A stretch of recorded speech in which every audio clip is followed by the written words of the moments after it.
Good morning, good afternoon, good evening, wherever you are in the world. This is Ingram Jones. I have with me tonight a special guest, my wife, Atia. Let me check and see if we're live. I always like to do this, you know me. I like to check and see if we're going live and make sure that everything is there, up in position and in place. Once I know that, we will continue our show.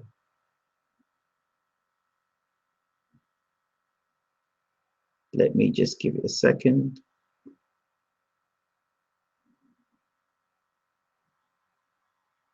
the moment, nothing's showing. Well, this is Ingram Jones. I have with me tonight a special guest, my wife. That's good.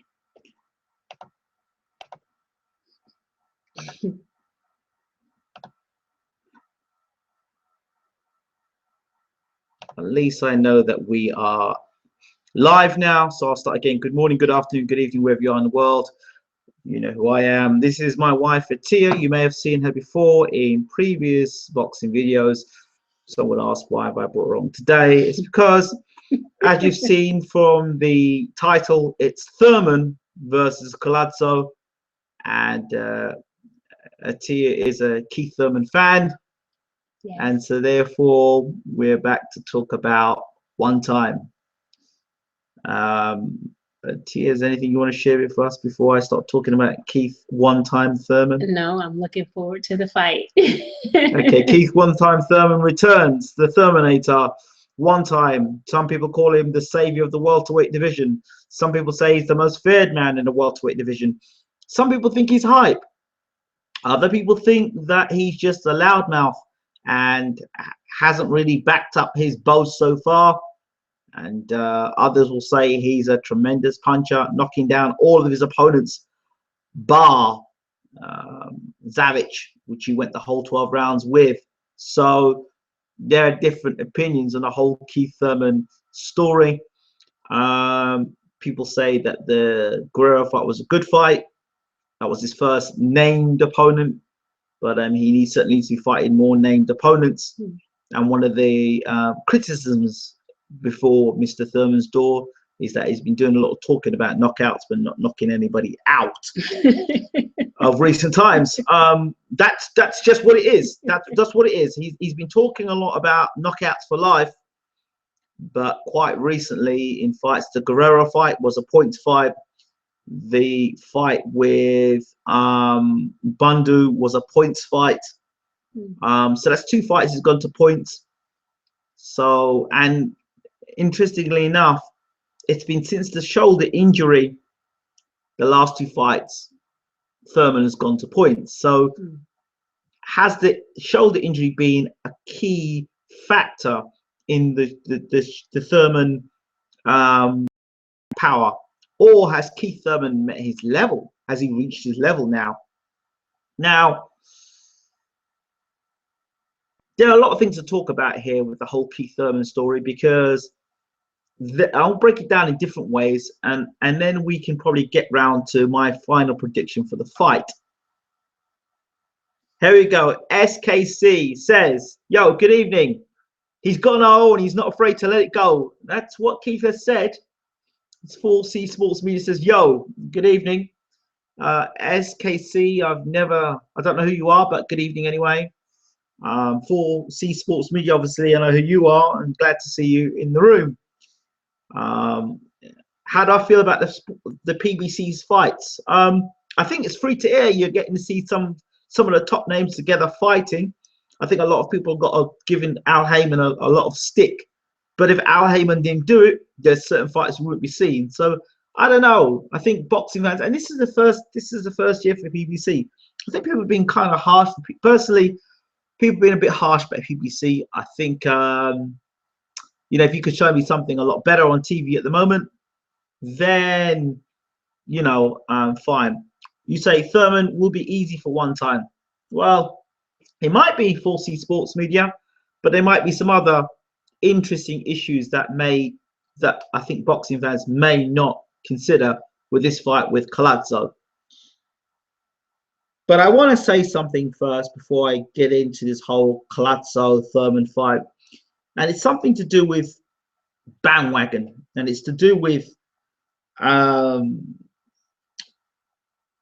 fans.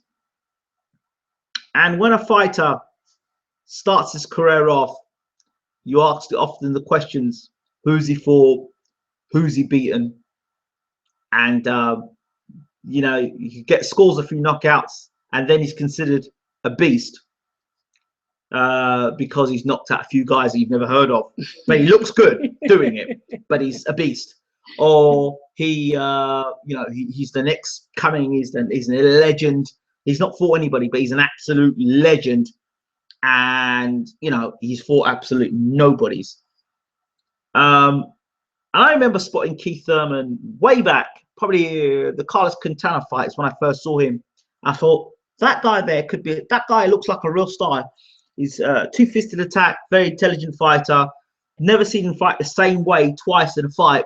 So I thought, you know what? I'm going to get to know who Keith Thurman is. And that was my basis. Now, that was back in 2012 when I was in the Caribbean. We're now in 2015.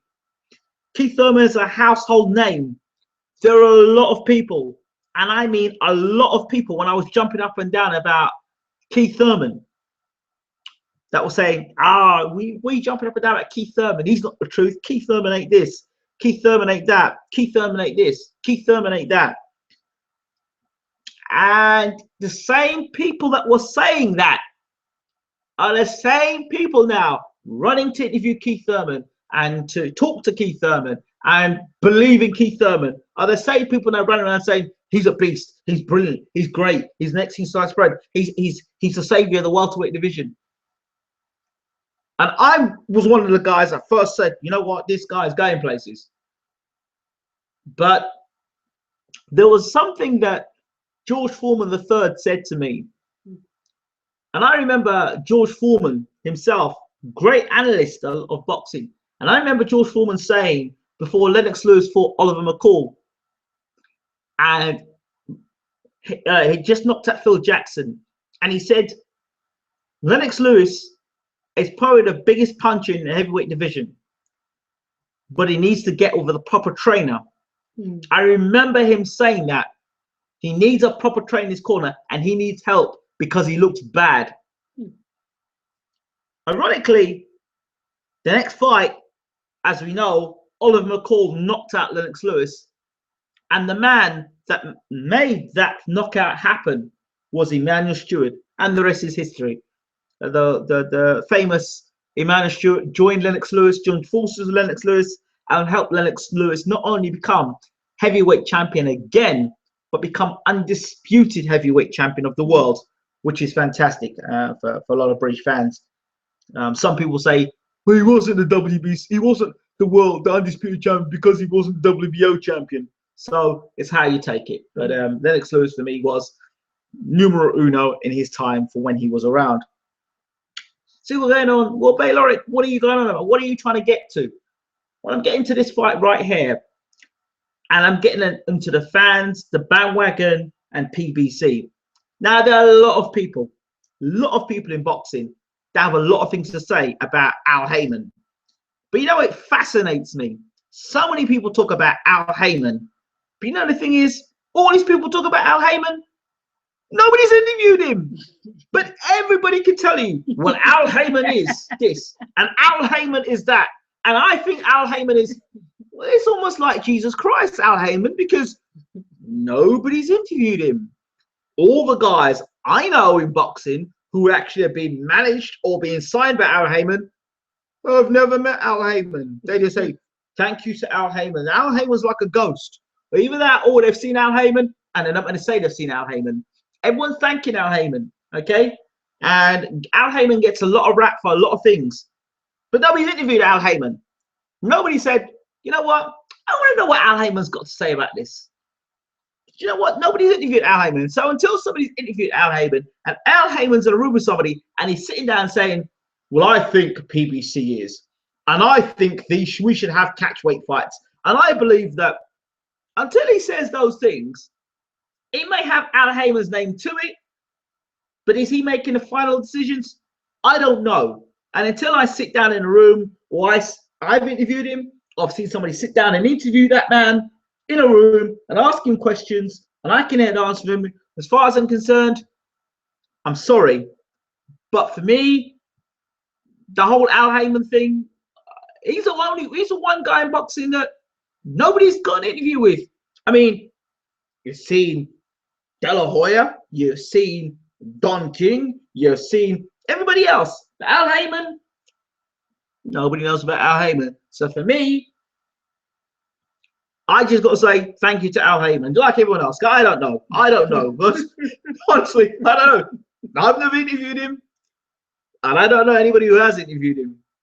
So the whole, it says SKC's Ingram should make a document in search of Al Heyman. That'll win the Oscars. Interview people who've met him, track him down, and watch it. I'd watch it. That would be pretty good. See, nobody knows. So anybody who's on YouTube going, Al Heyman said, listen, you read about it. You read about it in the media, the same media who twist things and turn things. So I'm not saying what's been said about Al Heyman is true or false, but it's just somebody else's media telling you something. So you can only assume assumptions.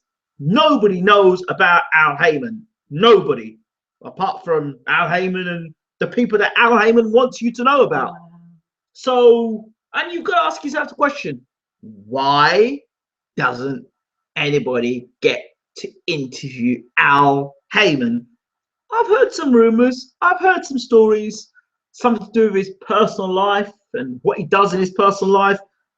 But really, I mean, Oscar De La Hoya was dressed in tights and, dressed up like a woman in fishnet like tights. So, I mean, and Oscar De La Hoya is still doing well for himself. Al Heyman is as real as Bigfoot and a Loch Ness monster. Well, Al Heyman, I believe. That's questionable. That's questionable even that, because Al Heyman, if I believe, was to do with Motown. So if you're into your music and you're into Motown, he was big in Motown. I believe he had something to do with Whitney Houston's career as well, Al Heyman.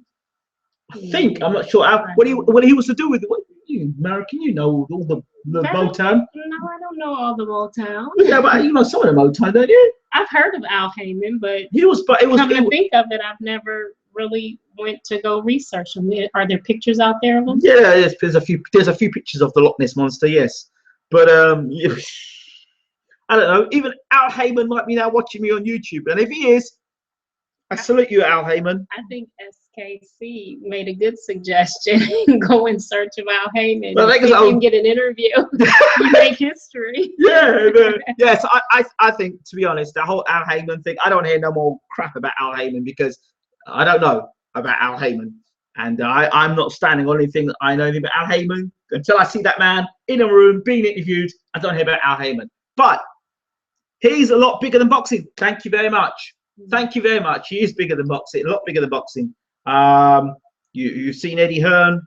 He's probably the biggest promoter we've got in the UK, outside of Frank Warren. But you've got to say Eddie Hearn in terms of the amount of fighters he's got now and the network he's got with Sky Sports. But hey, I've heard of Al Green. Everyone's heard of Al Green. Look, watch this. Even President Obama, people get to see President Obama faster than see Al Heyman. Come on. Let's stay together. Indeed. So there's my point. Now, why did he? Al Green is Let's Stay Together. Yeah, I know, but oh no, that's not the song you always do. Yeah, he is the song that says Al Heyman. No, the song you always do. Oh yeah, that's something else. Right, okay, so let's get back onto something. Let's go back to Keith Thurman. So the whole Keith Thurman thing, I know last time I spoke to Keith Thurman, he was like, well, before the last fight he had with Guerrero, he was Al Heyman getting a lot of stick about Keith Thurman not being managed correctly. And let me go back to that George Foreman thing. The George Foreman third said to me in an interview, Keith Thurman's career, he should be for the next 2 years fighting on either undercards or kept under the radar for the next 2 years. And he says once Mayweather and Pacquiao, I've got to sing for them. Once Pacquiao and Mayweather retire, then it would be good for Thurman to make his move on the welterweight division. He feels that Thurman's career as a young fighter, he's been thrust upon into a situation which could be detrimental to his career, fighting all the best fighters that are out there. And he feels, Foreman III, that his career should be a lot more guided because he's got the goods. He just needs more time to develop. Now, between the development time and the top elite fighters, is Thurman going to be able to develop enough during that time? And here we come to our point. Less than a month after he made that statement, PBC and Keith Thurman top of the bill against, or joint top of the bill with Robert Guerrero, his first big name fight. You know, and in that fight, Keith did well, dropped Guerrero, handled his business, incurred a huge swelling over his head, over his forehead, and you know, he did well, but it asked more questions to me, and I'm a Thurman fan, and it made me go back to what George Foreman said, because once you're at the top, there's no backing out. There's no, well, you know what, I'm at the top now, so I'm going to go back to fighting those guys who are ranked 15 and 16 in the world. Can't do that. And with somebody as charismatic as Keith Thurman, you know, you talk about knockouts for life and knocking people out and blah, blah, blah, blah, blah. You know, you sell yourself. But now he's in a position where people want to see him fight the best. People want to know whether it's a myth or whether it's true. Whether, you know, unlike Al Heyman, who goes missing and nobody sees him, Keith Thurman is there and thereabouts, and everyone knows Keith Thurman. Everybody knows now. He's gone to Mayweather and said, "Look, man, do you want to fight me or what?" You know, he's gone to, he said to Guerrero, he wants to hurt Guerrero like nobody's hurt him before. And now he's talking about Luis Collazo. He wants to knock Collazo out and he wants to put pain on Collazo. That's all well and good. That's fantastic. And he'll tell us about Chaos for Life. And I'm looking forward to, as Keith, whenever Keith Thurman talks, it's like exciting to hear. You know, he's a charismatic character. But I get to my point to say this. A lot has changed since 2012 to 2015. 2015 now, Keith Thurman is a superstar in the making. Is he a superstar yet? He's on the cusp of superstardom. But then in this comes a problem. Because we're talking about just fighters here and him fighting other opponents, top level opponents. But there's something else. It's called the media. And the pressures of the media and having to do, since signing with PBC and Al Heyman, the contractual requirements of now having to do more press conferences or do more interviews and do more events or more television. All these things are added pressure to a fighter. So then you still have to consider training as well. Now, I don't know how much, since he signed with PBC or with Al Heyman, or that this whole new PBC thing will affect the career of Keith Thurman. Because under the George Foreman III plan, he would still be able to fight to optimum, to the best he can, still be able to do the interviews at his own pace, and still be able to knock off guys in or around the top 10, grab a title and sort of like defend that title against, you know, relatively not too dangerous opponents. He's now got a situation with Luis Collazo, who is second on the list after Guerrero, who people are saying it's an easy fight. Yeah, it probably is an easy fight if you don't have all the media commitments and all the added pressure on you, plus you still got to fight the shoulder injury, the fact that he hasn't had a knockout in 2 fights, and this is the 3rd fight now against Collazo now, having to now put up, and that's more pressure on you, on top of the fact of Amir Khan's put on a performance against Collazo, knocking Collazo down a few times beforehand. This is another fight. This is the sort of fight that Keith Thurman has where he can show us that he can knock someone like Collazo out. And as you've said earlier, 4C Sports Media, it should be an easy fight for Keith Thurman. But is it?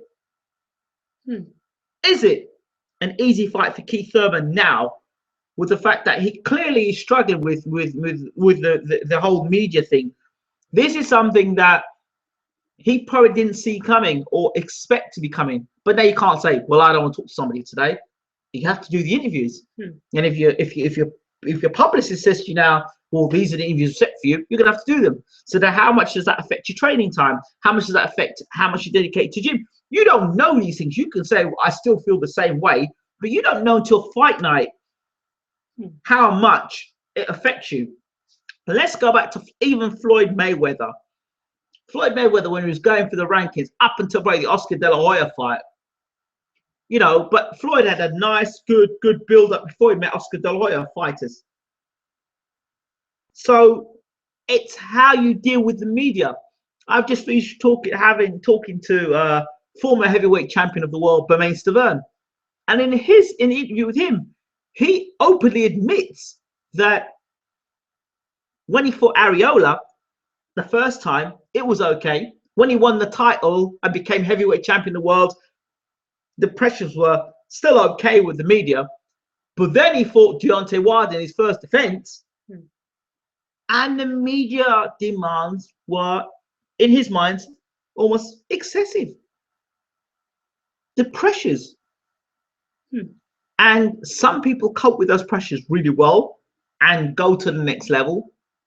And other people undercut themselves and spend more time with the media and being fan friendly than actually training and cut corners. If Thurman doesn't destroy Collazo in this fight, what will people say? SKC says, is Thurman going to fight in the UK this year? Thurman was due to have a fight in July, or this month. But there were two opponents, I believe were top 10 opponents, and both fighters turned him down. So Thurman will be back in August. Whether he'll be fighting in the UK or not, that remains to be seen. SKC says Eddie Hearn is the exact opposite of Heyman as far as media relations. Yep. Eddie Hearn is everywhere, and Heyman is nowhere to be seen. The complete opposites. Absolutely. But they seem to have both the same idea when they sign fighters up. So, Atiya, is there anything you want to say? What I've been talking about, the whole Stiverne, Thurman pressure and stuff within the media. Anything about that you want to mention? Well, I think that any boxer, I can understand in any type of public arena like that, you have to be prepared to talk with the media, but at the same time, you don't want to forget why the media is talking to you. And that's because you're a boxer, and you might be a darn good boxer. So to stay a good boxer, you have to put your boxing and your training over talking to the media. We've seen great fighters in the past being absorbed and taken in by the media and almost believe in their own hype. Where they believe they're that good, they're that invincible. I've seen some talk so good, and then come fight time, it's like whooping. They just get beat. Do you remember when we were both sitting down talking about the Adrian Broner and Marcus Maidana fight? Is that the one that just got pulverized? Yeah, he was doing all that talking, and then he got in the ring and just got whooped real good. Yeah, the one who did that funny dance when he was going down. Yeah. So I mean, yeah. So there's an example. You start to believe your own hype. Now I believe, from what I understand, Keith is a very grounded guy, very humble guy.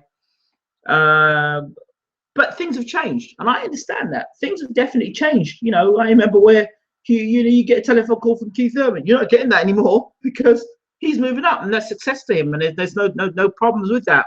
The only concern is now, as he's moving up and elevating, can he handle the pressures of big time boxing and still be a great fighter as well? And has that come too soon in his career against Collazo? Now, Collazo, the fight Collazo itself, hey, for Collazo, it's quite different. I mean, Collazo There'll be a few interviews he may do here or there. He's the underdog coming into the fight.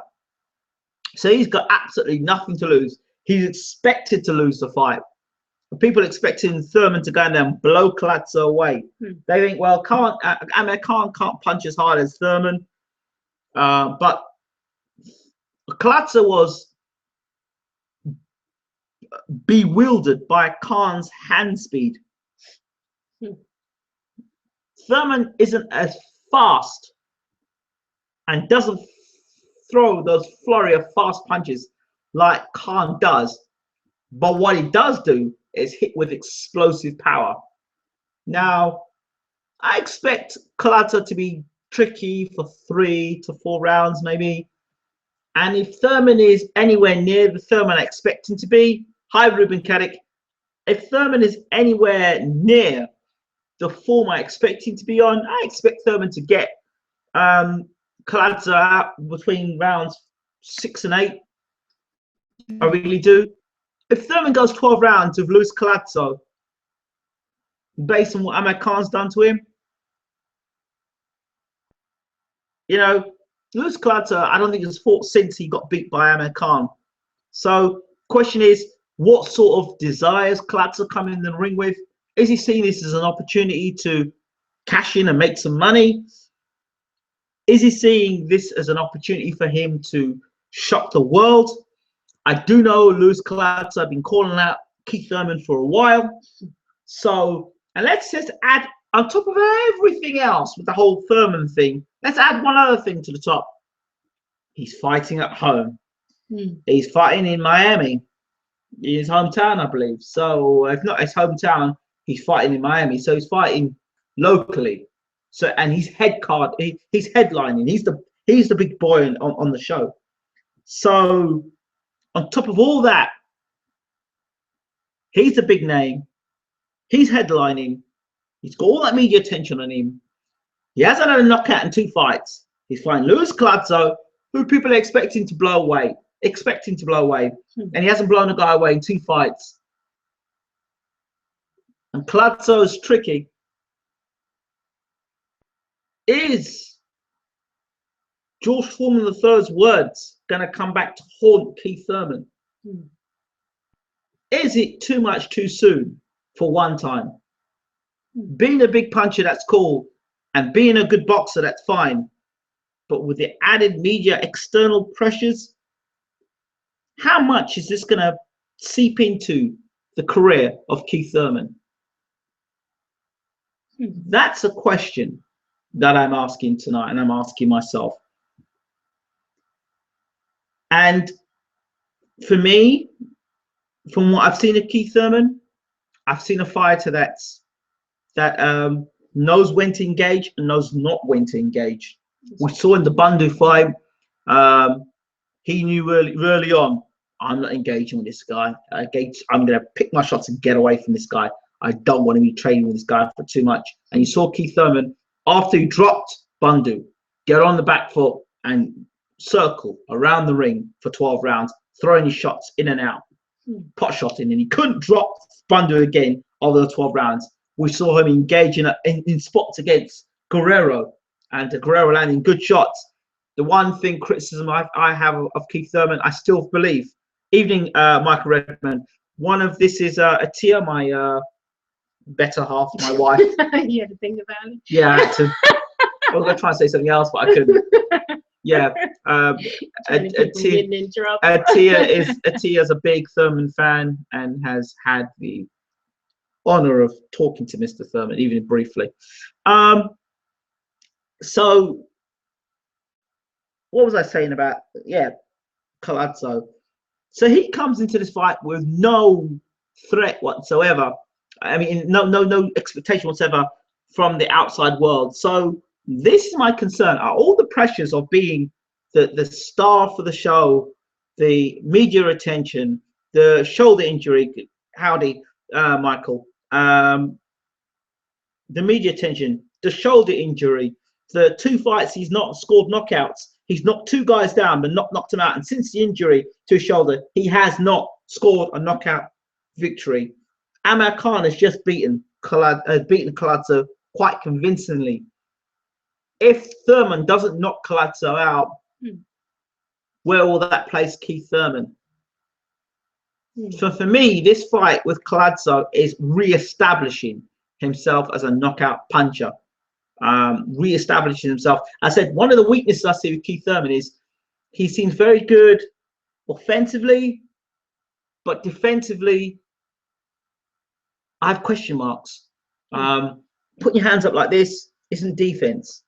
You know, he's very good going forward and letting go, but defensively, getting on your back foot and moving your head, that's fine. But defensively, I'm not so sure about Keith Thurman, and that's a concern. Yeah, that's a concern. The shoulder injury. The question is it A, mental with Keith Thurman, that he thinks, damn, I don't want to throw too much power on these shots, and it's wild. And if you remember me going back before he got injured with his shoulder, I said Keith Thurman throws punches that he's gonna get injured with, because he throws punches like from some crazy angles. Exciting, yes, but some of the punches look like he's a fast bowler, and your body is not created. Your body is not created to put the sort of strain on that the way Thurman throws punches. Thurman throws a lot of wide winging punches. So this part of the body here and there, the shoulder, is going to be strained a lot if you don't exercise it right, if you don't warm it up a lot, all right, and you know you're putting a strain there. So there's issues there, and if that shoulder injury is still on his mind, because Keith Thurman's a thinker. He's a thinker. He's not an ignorant brawler. If it's in his mind that his shoulder is still a problem, he said, "Oh, it's fine, man. There's no problems. He said to me, I still knocked down Guerrero." Yeah, you still knocked him down. You didn't knock him out. You didn't stop him, and you didn't stop Bundu. Given both guys have got tremendous chins. Now Collazo, I think, has been stopped. I think, but you know, if Khan can put him down, and Khan's not a big 147 1 and 2, not a big puncher, Thurman should stop him. Should stop him. But like I said, I've just given you all the reasons why, and I'm also giving you the whole George Foreman III's breakdown as to why Keith Thurman, at this minute in time, if he were managing him, would be nowhere near the whole Al Heyman movement. And he believes, for you joining in now late, he believes that Keith Thurman's career has been fast-tracked, and he should be, at this point in time, not even being mentioned with the likes of Mayweather, Pacquiao, and Bradley. So for me, I expect an in shape, on form Keith Thurman to be too much for Luis Collazo.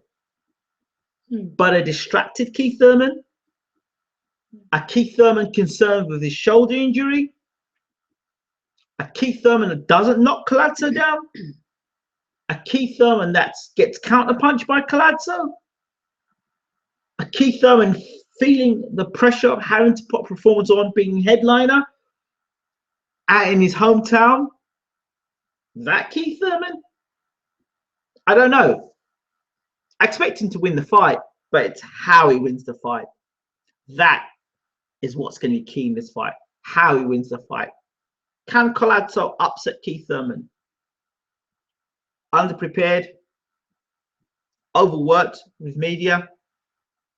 It's possible. I mean, no one's indestructible. No one's indestructible.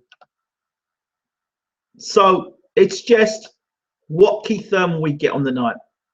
That's the thing. What Keith Thurman are we going to get?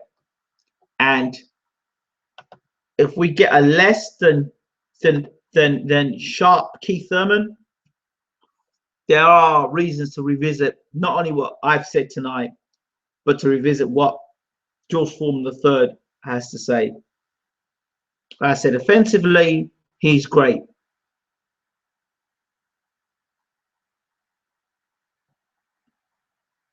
He says, to be fair to Keith, he's realistic. He said Kell deserves a shot at Floyd before him. He does seem to be straight up. Well, being straight up doesn't address his boxing No, being. and let's be honest, if Keith's also quite smart. If Mayweather were to fight Brook, then that's one less undefeated fighter in the welterweight division. Either way. So that's two undefeated fighters having to fight. And if Mayweather beats Kell Brook, then he gives you the blueprint as how to beat Kell Brook. Understood? Keith Thurman's a smart guy. Right, he's a smart guy. So when he's saying, "Yo, you know, he's straight up, yeah, Kell Brook should go and fight Mayweather." Yeah, I would say the same thing too. Not that he doesn't want to fight Kell Brook, because from early on, back in 2012, Keith talked about Kell Brook. But I think from 2012 to 2015, Keith has grown a respect for Kell Brook, a healthy respect. He had no respect for Kell Brook in the beginning, but now he's got a lot of respect for that. He says, Michael says, "I'll give you that one. Good point." So yeah, so no, Keith has always said there were 3 unbeaten welterweights in the division. You listen to him carefully. He goes, there's Floyd Mayweather, there's Kell Brook, and there's Keith one-time Thurman. The 3 undefeated fighters. If you want to put Errol Spence in there, but I wouldn't put him in there yet. He's not in that category for me. So yeah, sure, Keith wants him to go and fight Mayweather. Yeah, why not? Why not fight?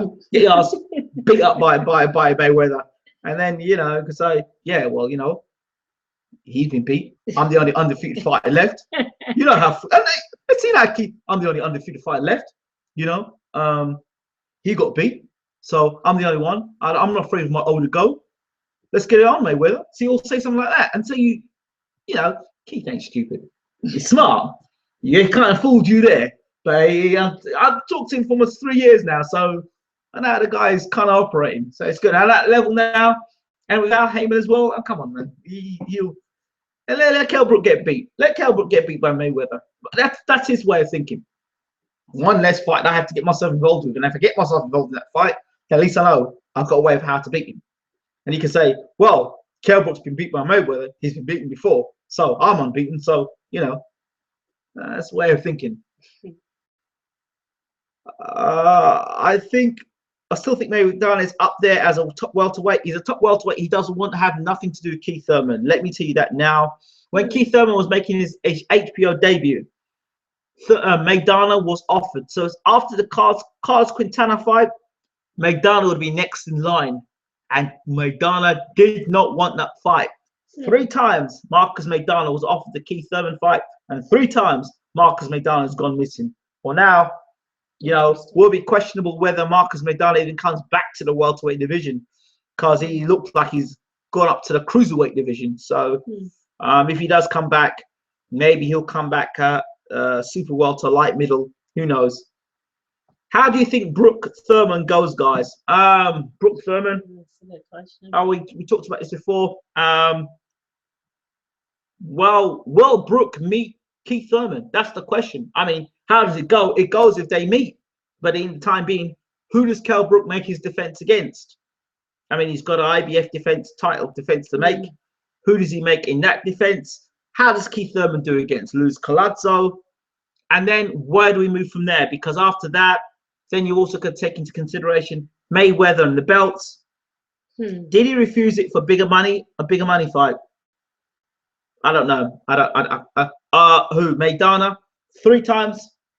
No, 3 times he avoided Keith. He avoided Keith when he's meant to fight him at for the HBO debut. He even avoided Keith after Keith beat Robert Guerrero. He went missing. And he went missing, and obviously he went and fought Mayweather. So doesn't want the fight. Doesn't want the fight. Doesn't want the fight. I think the fight will happen. I think it still will happen somehow or the other along the line. It'll happen. But in terms of Brook and Thurman, there's a few other welterweights in the mix there that still, where does Timothy Bradley fit in? Where does Sean Porter fit in? Where does Brandos Rios fit in? Where does Juan Manuel Marquez, who I believe will be, if Rios does not fight Brook, I can see Marquez fighting Brook. Yeah, they'll bring out, Marquez from the from his wheelchair and bring him to fight. I mean, I don't see no point in Marquez. Who's Marquez beat recently of any note to be warranted a world title fight? I mean, yeah, he beat Pacquiao, however long ago that was. You know, Pacquiao has since come back, beat Brandon Rios, beat Algieri, then fought Floyd Mayweather. I think slightly similar to Brooke Porter, but with a lot less holding. Pretty close fight, I feel, and I'm a massive Brooke fan, big Thurman fan too, but long-term Brooke fan. Heart says Brooke, head says unsure. Yeah, well, I just look at, I like Brooke. He's okay. I look at Sinchenko fight. If Sinchenko can rock Kell Brook, if Sinchenko can rock, yeah, if Sinchenko can rock Kell Brook, then yeah, my boy Terence Crawford. There's another fighter, another guy that again, nobody wanted to know about Terence Crawford. Good evening, Bruce Wayne. Nobody wanted to know about Terence Crawford. Another guy went interviewed, and now everyone's jumping up and down about Terence Crawford. So it's either I don't know my boxers, or there's a lot of people that are full of shit out there. I have to use the term. A lot of people are full of shit out there and bandwagon. You know, wait until a guy is recognized by the world media as a top fighter, and then you jump on and want to interview him. What's what about? I don't get that. Terence Crawford, a very good fighter. I remember interviewing Terence Crawford just after he fought British Prescott. I said, "You see that boy there? Good fighter." And we sat down. We talked about the history of boxing. You know, and I'm just talking to Terence Crawford, very interesting fighter. You know, and now he's gone on and fought some reputable names. Somebody mentioned GGG. Okay, you're going to mention. Good evening, James Franklin. Mention GGG. Going to ask you what name opponent that has come with the intention to hurt GGG has he fought. You'll see my interview with James Bashir talking about Gennady Golovkin. I've even talked to Abel Sanchez about it, and he even admits there's nobody in the GGG resume. GGG was getting tagged by Willie Monroe. Just imagine him getting tagged by the same way by someone like David Lemieux, or getting tagged by someone like, if we're talking about GGG and legacy, this is a guy that's fought a lot of meaningless fights, and it's got a like legacy rating from meaningless fights. Sorry. And that's just what it is. Yeah, if you give me Kovalev, then we'll stop talking business. We'll talk business, because if you look at who Kovalev's fought, he's fought Cleverly, he's fought Hopkins, he's fought Jean Pascal. Right, so you've got a guy who fought some named guys. Pascal came and tried to give it to Kovalev. GGG hasn't fought anybody yet, really. So he has got a reputation of knocking guys out, and even he's a puncher. But as Bashir said to me, there's a puncher. You look at Julian Jackson. Go back and study tape of Julian Jackson. He knocked out top guys, one shot, bang, knocked them out. GG is knocking guys down, and they would say he's a monster. Not so sure if he's a monster. Good fighter. Got tagged by Willie Monroe. Limitations were shown there. You just got to ask yourself the question, when he starts getting tagged by a guy that can really punch and has the intention of coming out to cause damage, that's when you're going to find out whether GGG is the real McCoy. For me, still needs to be tested. Let him fight Lemieux. Let him come for the Lemieux fight, and then we know if he is a top-ranked fighter. And to some moment in time, there's a lot of illusions around Gennady Golovkin. So I think I'm coming to the end of this, because it was only meant to be a short video here. Yes. But that's okay. It's interesting conversation. You know why you're very rarely on the show, right? You're not supposed to say that. It is what it is. Yeah. So Gigi does seem heavy-handed, even if he doesn't connect fully. Seems to shake people. Yeah, but who are the people he's shaking up? Who are the people he's shaking up? And I keep hearing it from especially the Sky team, and I'm fed up of hearing it. GGG knows how to cut down a ring. No, man, I don't want to see that fight. What? Okay, GGG is a middleweight. Andre Ward's a light heavyweight. Really? Really? Really? GGG was getting tagged by Willie Monroe, and you're going to put him with Andre Ward? Would you put? Hold on, let me put you GGG versus Andre Durrell. How about that fight? Forget Andre Ward, Andre Durrell. Let's see him fight that fight first. Let's see him deal with that guy.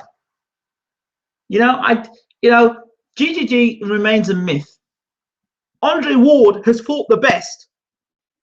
Look at his KO ratio, mate. Yeah, mate. I'll ask you, who has he KO'd? Who has he KO'd? Who's he KO'd? Tell me one person of note he's KO'd. Who? Who's he KO'd of note? Oh, come on, man. I'm talking boxing history. Nigel Benn. Nigel Benn. Julian Jackson. Joe McLennan. Those are 3 middleweights already. Chris Eubank. Michael Nunn. James Toney. Can we talk middleweights? Talk about those guys and who they fought. Don't only talking about Leonard Hagler Hearns, right? Around the Blade Barkley. Real bad middleweights. All them guys we mentioned there have all got bad intentions. All of them. You talking to me about like GGG? Could GGG even beat Mike McCallum? I know you talk about GGG, but if you're talking KO ratio, I'm gonna say who's he KO'd? Who legitimately you could say, yeah, that guy there, yeah, that's the reason why I rate this guy. What's put in front? So if you're gonna go with the what's put in front of him, then you have to rate the guy by what's been put in front of him. You can't rate the guy any higher than what's been put in front of him. Some rate him based on what's in front of him, and what's been put in front of him so far has been okay. But you can't put him in the same category as Andre Ward. Andre Ward fought a Super 6. He fought the best that was around. It's not the 80s. So wait, okay, well, it's not the 80s. So then let's talk about Andre Ward today. We just had the debate Andre Ward versus GGG. Go and take a look at Andre Ward's record a second, mate, and then go back and look at GGG's record. Mikhail Kessler, Arthur Abraham, Saki Obika, Carl Froch. Do I need to continue? Paul Smith. These are all guys in or around the top 10. Do I need to continue? Undefeated. You know. Oh, sorry, I had Chad Dawson. So those are 6 guys. And if I'm mistaken, those are in the 2010, 2011, 2012, 2013, 2014, 2015. It's relevant. Mate, it's relevant. So if you want to talk about relevant and it's not the 80s, well, we're in 2015, and even Andre Ward been out for a couple of years. GGG, name me one guy. Type to me, Michael Redmond, one guy you could put on this on this chat. One guy you could say stands up and says, yeah, he's a top middleweight, real top middleweight. Name me one.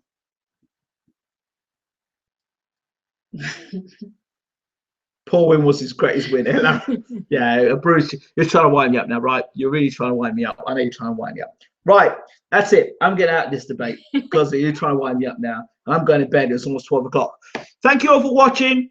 Yeah, I'm off to bed. As you can see, I've got other things to deal with. All right. TMI. Not really. It is what it is. Good night, all. Good night. Have a good night. Good night. And don't forget to check out interviews with Peter Fury. 3 big interviews coming up soon. And just check them out. And a huge, probably going to do a mega video or mega show with James Ali Bashir talking about the boxing and about life in America. So 2 separate videos, one about his life in America and what's going on with all the shootings and the killings and him growing up as a black man in America. And a separate video, again, was a one-on-one with James Ali Bashir. Good night, guys. Good night.